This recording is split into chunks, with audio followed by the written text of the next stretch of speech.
Good morning, everyone. And I feel, first of all, it's been fantastic being here over these past few days. And secondly, I feel it's a great honor to kind of wind up this extraordinary gathering of people, these amazing talks that we've had. I feel that I've fitted in many ways to some of the things that I've heard. I started off I came directly here from the deep, deep tropical rainforest in Ecuador, where I was out. You could only get there by a plane, with indigenous people with paint on their faces and parrot feathers on their headdresses, where these people are fighting to try and keep the oil companies and keep the roads out of their forests. They're fighting to develop their own way of living within the forest in a world that's clean, a world that isn't contaminated, a world that isn't polluted. And what was so amazing to me, and what fits right in with what we're all talking about here at TED, is that there, right in the middle of this rainforest, was some solar panels, the first in that part of Ecuador, and that was mainly to bring water up by pump so that the women wouldn't have to go down. The water was cleaned, but because they got a lot of batteries, they were able to store a lot of electricity, so every house, and there were, I think, 8 houses in this little community, could have light for, I think it was about half an hour each evening. And there is the chief in all his regal finery with a laptop computer. And this man, he has been outside, but he's gone back. And he was saying, you know, we have suddenly jumped into a whole new era. And we didn't even know about the white man 50 years ago. Now here we are with laptop computers, and there are some things we want to learn from the modern world. We want to know about health care. We want to know about what other people do. We're interested in it. And we want to learn other languages. We want to know English and French and perhaps Chinese, and we're good at languages. So there he is with his little laptop computer, but fighting against the might of the pressures because of the debt, the foreign debt of Ecuador, fighting the pressure of World Bank, IMF, and of course the people who want to exploit the forests and take out the oil. So coming directly from there to here, but of course my real field of expertise lies in an even different kind of civilization. I can't really call it a civilization, a different way of life from a different being. We've talked earlier, this wonderful talk by Wade Davis about the different cultures of the humans around the world. But the world is not composed only of human beings, there are also other animal beings. And I propose to bring into this TED conference, as I always do around the world, the voice of the animal kingdom. Too often we just see a few slides or a bit of film. But these beings have voices that mean something. And so I want to give you a greeting as from a chimpanzee in the forests of Tanzania.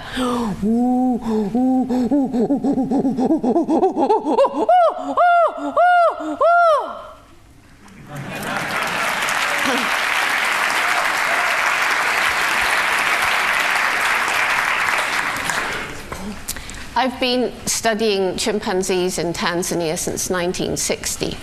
During that time, there have been modern technologies that have really transformed the way that field biologists do their work.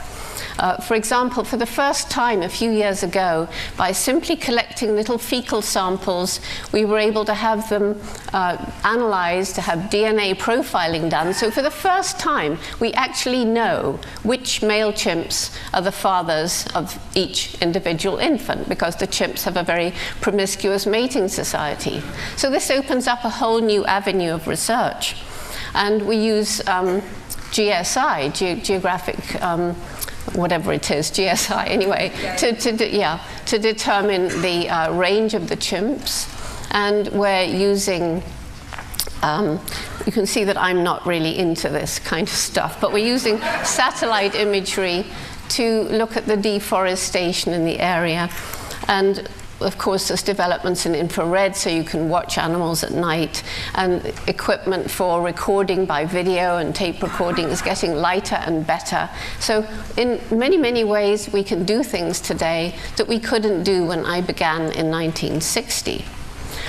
Especially when chimpanzees and other animals with large brains are studied in captivity, modern technology is helping us to search for the upper levels of cognition in some of these non-human animals, so that we know today they're capable of performances that would have been thought absolutely impossible by science when I began. I think the chimpanzee in captivity who is the most skilled in intellectual performance is one called Ai in Japan. Her name means love, and she has a wonderfully sensitive partner working with her. She loves her computer. She'll leave her big group and her running water and her trees and everything, and she'll come in to sit at this computer. It's like a video game for a kid. She's hooked. She's 28, by the way. And she does things with her computer screen with a touchpad that she can do faster than most humans. She does very complex tasks, and I haven't got time to go into them. But the amazing thing about this female is she doesn't like making mistakes. If she has a bad run and her score isn't good, she'll come and reach up and tap on the glass because she can't see the experimenter, which is asking to have another go. And her concentration, she's already concentrated hard for 20 minutes or so, and now she wants to do it all over again just for the satisfaction of having done it better. And the food is not important. She does get a tiny reward, like 1 raisin, for a correct response, but she will do it for nothing if you tell her beforehand. So, you know, so here we are, a chimpanzee using a computer. Chimpanzees, gorillas, orangutans also learn human sign language. But the point is that when I was first in Gombe in 1960, I remember so well, so vividly, as though it was yesterday, the first time when I was going through the vegetation. The chimpanzees were still running away from me for the most part, although some were a little bit acclimatized. And I saw this dark shape hunched over a termite mound. I peered with my binoculars. It was, fortunately, one adult male whom I'd named David Greybeard. And by the way, science at that time was telling me that I shouldn't name the chimps. They should all have numbers. That was more scientific. Anyway, David Greybeard. And I saw that he was picking little pieces of grass and using them to fish termites from their underground nest. And not only that, he would sometimes pick a leafy twig and strip the leaves, modifying an object to make it suitable for a specific purpose, the beginning of tool making. The reason this was so exciting and such a breakthrough is at that time, it was thought that humans and only humans used and made tools. When I was at school, we were defined as man, the tool maker. So that when Louis Leakey, my mentor, heard this news, he said, we must now redefine man, redefine tool, or accept chimpanzees as humans. We now know that at Gombe alone, there are 9 different ways in which chimpanzees use different objects for different purposes. Moreover, we know that in different parts of Africa, wherever chimps are being studied, there are completely different tool-using behaviors. And because it seems that these patterns are passed from one generation to the next through observation, imitation, and practice, that is a definition of human culture. What we find is that over these 40-odd years that I and others have been studying chimpanzees and the other great apes, and as I say, other mammals with complex brains and social systems, we have found that after all, there isn't a sharp line dividing humans from the rest of the animal kingdom. It's a very wuzzy line. It's getting wuzzier all the time as we find animals doing things that we, in our arrogance, used to think was just human. The chimps, there's no time to discuss their fascinating lives, but they have this long childhood, 5 years of suckling and sleeping with the mother, and then another 3, 4, or 5 years of emotional dependence on her even when the next child is born. The importance of learning in that time when behavior is flexible, and there's an awful lot to learn in chimpanzee society. The long-term, affectionate, supportive bonds that develop throughout this long childhood with the mother, with the brothers and sisters, and which can last through a life time, which may be up to 60 years. They can actually live longer than 60 in captivity. So we've only done 40 years in the wild so far. And we find chimps are capable of true compassion and altruism. We find in their non-verbal communication, this is very rich. They have a lot of sounds which they use in different circumstances, but they also use touch, posture, gesture. And what do? They kiss, they embrace, they hold hands, they pat one another on the back, they swagger, they shake their fist. The kind of things that we do, and they do them in the same kind of context. They have very sophisticated cooperation. Sometimes they hunt, not that often, but when they hunt, they show sophisticated cooperation, and they share the prey.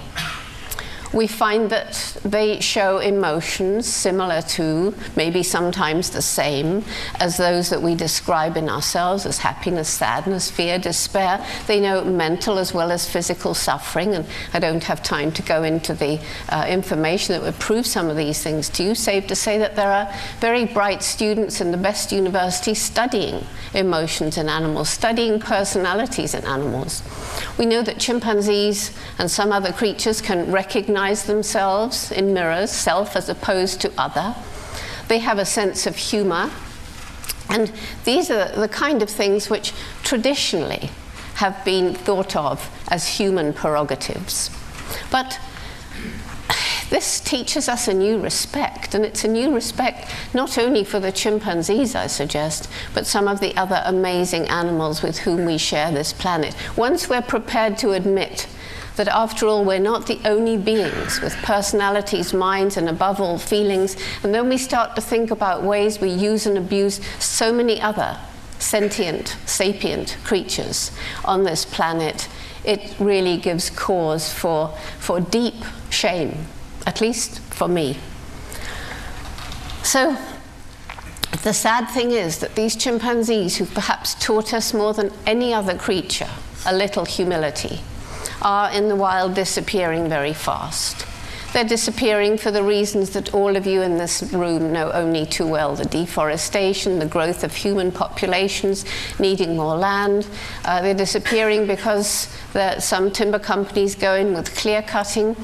They're disappearing in the heart of their range in Africa because the big multinational logging companies have come in and made roads, as they want to do in Ecuador and other parts where the forests remain untouched, to take out oil or timber. And this has led in Congo Basin and other parts of the world to what's known as the bushmeat trade.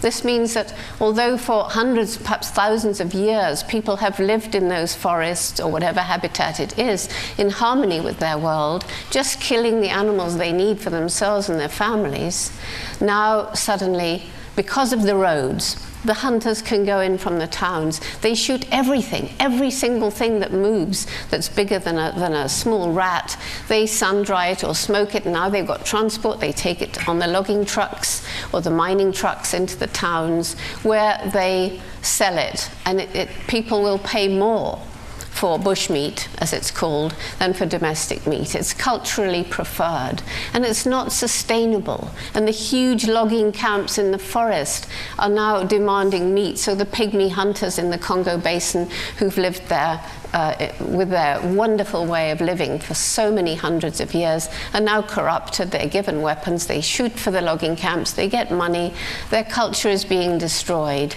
along with the animals upon whom they depend. So when the logging camp moves, there's nothing left. We talked already about the loss of human cultural diversity, and I've seen it happening with my own eyes. And the grim picture in Africa, I love Africa. And what do we see in Africa? We see deforestation. We see the desert spreading. We see massive hunger. We see disease. We see population growth in areas where there are more people living on a certain piece of land than the land can possibly support, and they're too poor to buy food from elsewhere.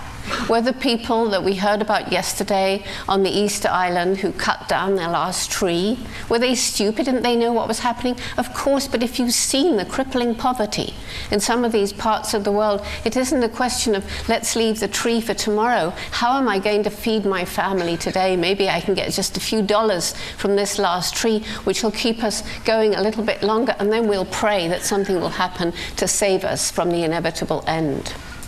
So this is a pretty grim picture. The one thing we have which makes us so different from chimpanzees or other living creatures is this sophisticated spoken language, a language with which we can tell children about things that aren't here. We can talk about the distant past, plan for the distant future, discuss ideas with each other so that the ideas can grow from the accumulated wisdom of a group. We can do it by talking to each other, we can do it through video, we can do it through the written word. And we are abusing this great power we have to be wise stewards, and we're destroying the world. In the developed world, it's in a way it's worse, because we have so much access to knowledge of the stupidity of what we're doing. Do you know, we're bringing little babies into a world where in many places the water is poisoning them, and the air is harming them, and the food that's grown from the contaminated land is poisoning them. And that's not just in the faraway developing world, that's everywhere. Do you know we all have about 50 chemicals in our bodies we didn't have about 50 years ago? And so many of these diseases like asthma and certain kinds of cancers are on the increase around places where our filthy toxic waste is dumped. We're harming ourselves around the world, as well as harming the animals, as well as harming nature herself. Mother Nature that brought us into being. Mother Nature, where I believe we need to spend time with as trees and flowers and birds for our good psychological development.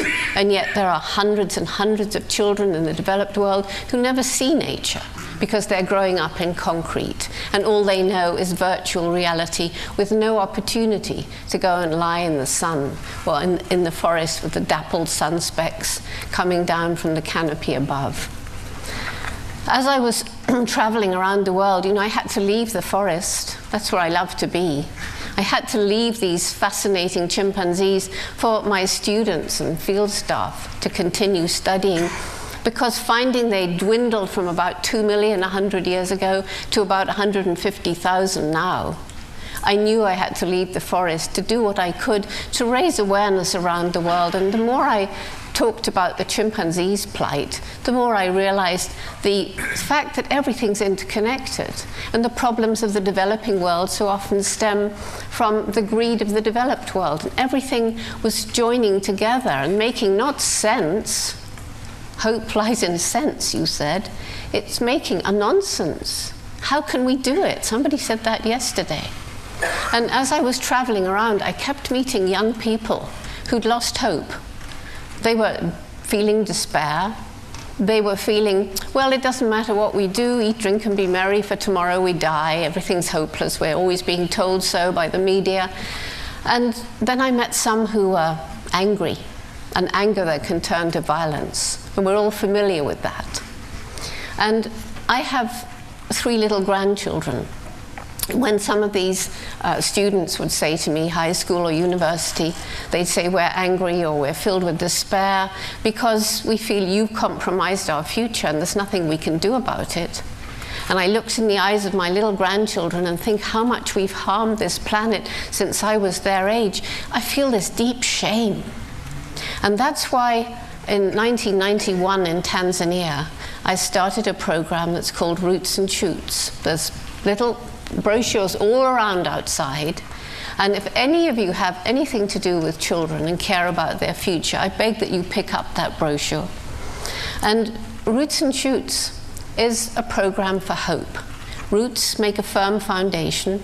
Shoots seem tiny, but to reach the sun they can break through brick walls. See the brick walls as all the problems that we've inflicted on this planet.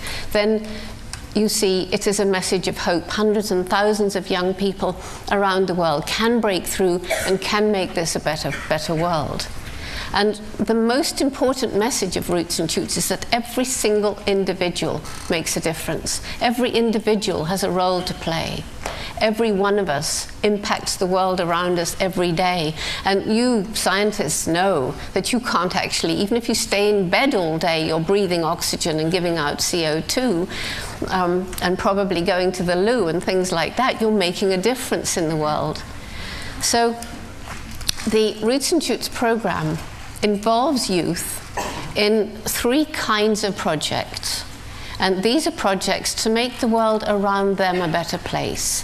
One project to show care and concern for your own human community.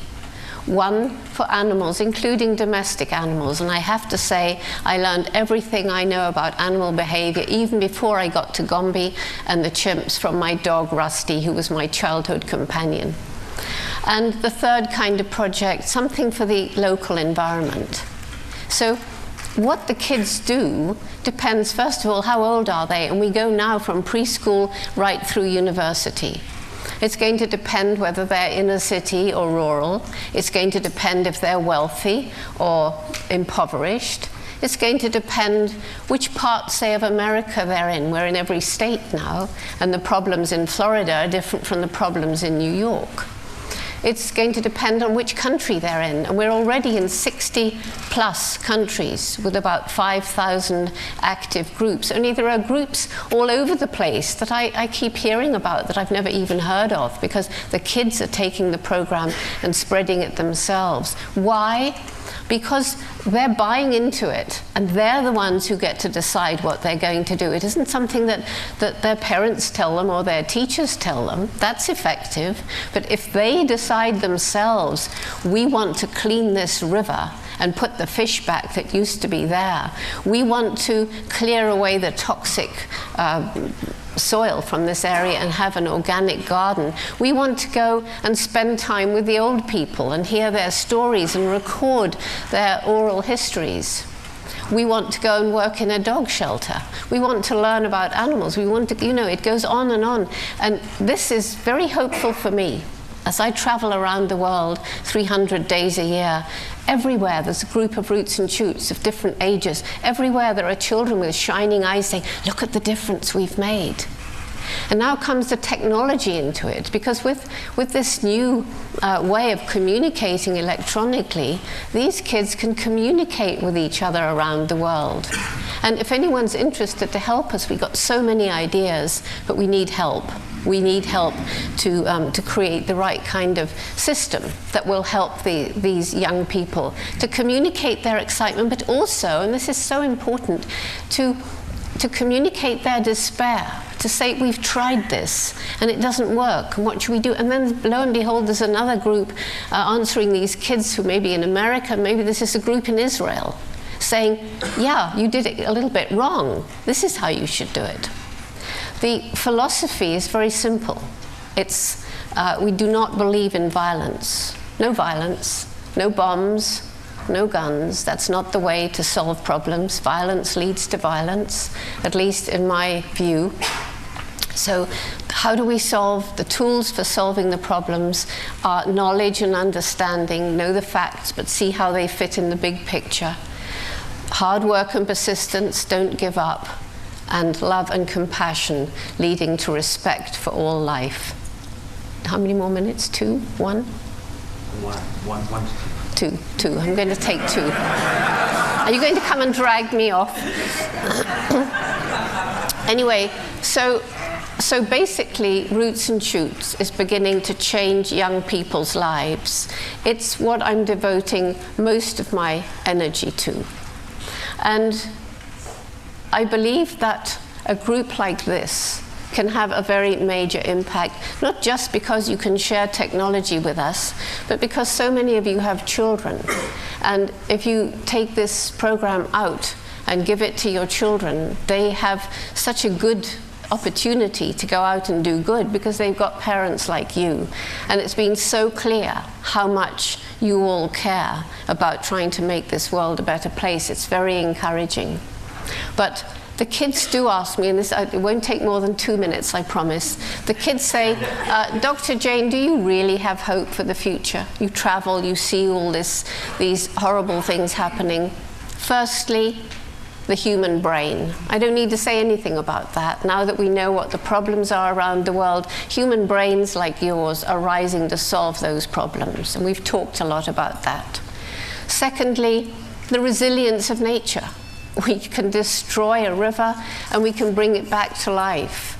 We can see a whole area desolated and it can be brought back to bloom again with time or a little help. And thirdly, the last speaker talked about the indomitable humans, or the speaker before last talked about the indomitable human spirit. We are surrounded by the most amazing people who do things that seem to be absolutely impossible. Nelson Mandela. I take a little piece of limestone from Robben Island prison where he labored for 27 years and came out with so little bitterness. He could lead his people from the horror of apartheid without a bloodbath. Even after the 11th of September, and I was in New York, and I felt the fear. Nevertheless, there was so much human courage, so much love, and so much compassion. And then as I went around the country after that and felt the fear that was leading to people feeling they couldn't worry about the environment anymore in case they seemed not to be patriotic, and I was trying to encourage them, somebody came up with a little quotation from Mahatma Gandhi. If you look back through human history, you see that every evil regime has been overcome by good. And just after that, a woman brought me this little bell, and I want to end on this note. She said, if you're talking about hope and peace, ring this.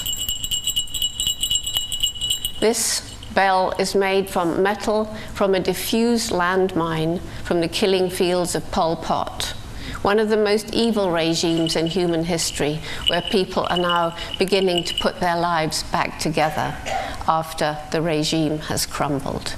So, yes, there is hope. And where is the hope? Is it out there with the politicians? It's in our hands. It's in your hands and my hands and those of our children. It's really up to us. We're the ones who can make a difference. If we lead lives where we consciously leave the lightest possible ecological footprints, if we buy the things that are ethical for us to buy and don't buy the things that are not, we can change the world overnight. Thank you.